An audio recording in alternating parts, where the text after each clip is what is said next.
Water.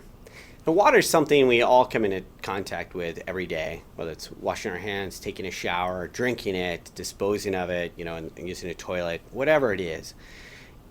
When you think about it from a business perspective, water is usually priced at such a low, cost that most people don't really think about it on a day-to-day basis.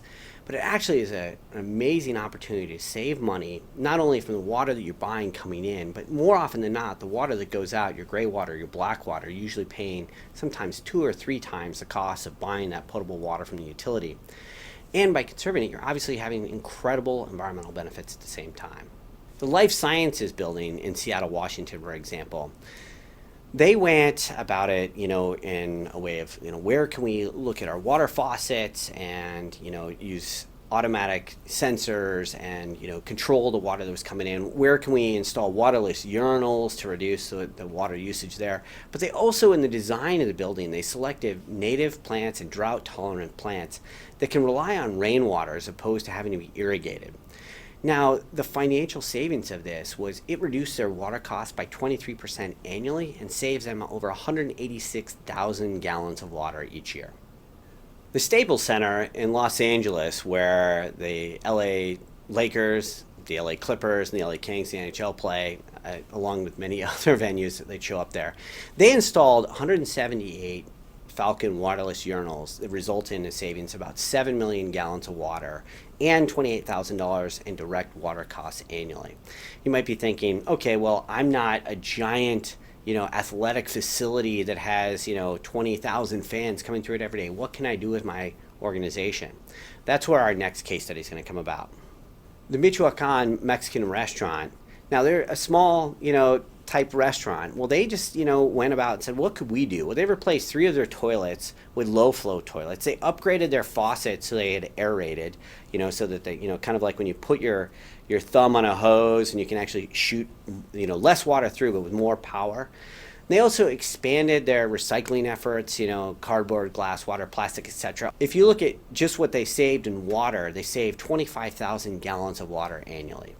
The Fred Hutchinson Cancer Research Center in Seattle, they repaired their valves and just adjusted the water flow on many of their sterilizers, glass washers, tunnel washers, things that they needed for, their experiments and things that they used within their own facility. And they saved 9.8 million gallons of water a year. They've received tons of recognition, many different awards for water conservation. They saved them about over $45,000 a year annually. So again, you may be thinking, okay, how can I bring all this stuff to bear? It just doesn't sound like I'm some of these things don't apply. Well, if you look at how water is used within your organization, you can almost certainly find ways that you can reduce consumption, which will save you money and be better for the environment at the same time.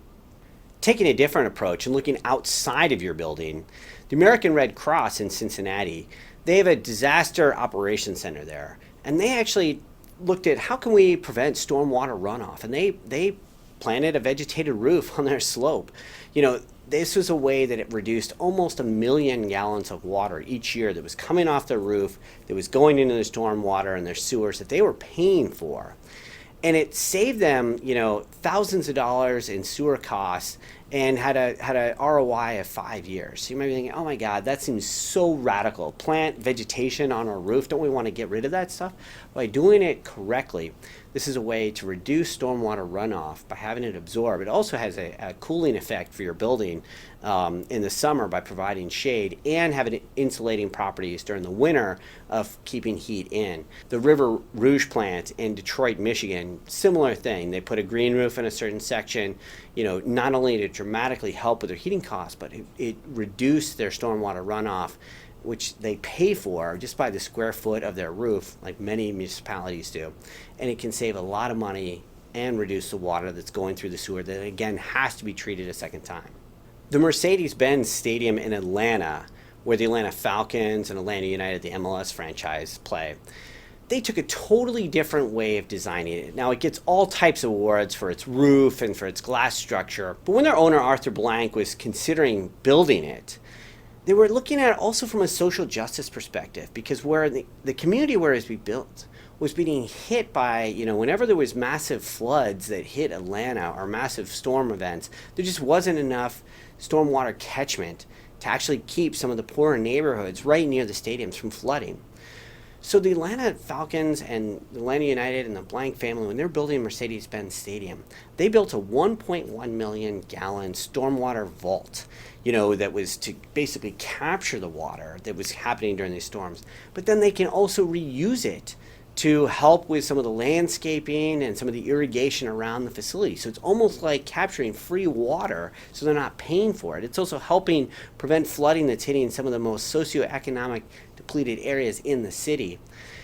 And it's going to save them a ton of money, and they also use 47% less water than would had they built it to even the highest LEED standards. Looking abroad in Abu Dhabi, the Premier Inn installed a greywater recycling system. Now, greywater is the water that comes out after you've washed your hands or it's been used, whereas black water is toilet water or shower water. And what they were doing is they found a way to recycle the greywater into some of their irrigation systems. And they were not to be drank, but to be put on plants and help, with what's going on outside. And this cut their water costs by 24% annually and saves them an average of 735,000 liters a year. LA Live, which is based in Los Angeles, converted 50 of their planter boxes to a drought-tolerant landscape. They also completed a cooling tower, and they trained their housekeeping how to employ water-saving techniques. Just by doing these things, they reduced their water cost by 11% a year and their water usage by 1.8 million gallons.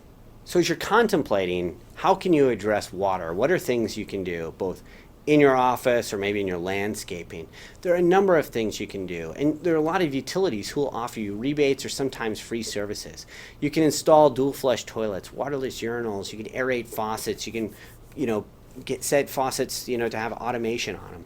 You might be able to, work with your organization on reducing bottled water usage. You may be able to find in your landscaping ways that you can plant drought-resistant plants or, native plants that work best within your own landscaping, so that you not only save on water, but you save on landscaping costs and you save on the manpower costs of keeping that up. So when you think of all the different ideas you have with water, no matter what your organization is doing, I bet you if you just look around the office and how water is used, even if you're a small office within a corporate headquarters, there are going to be ways you could save on your water usage that's going to be better for the environment and it's going to be better for your pocketbook at the same time.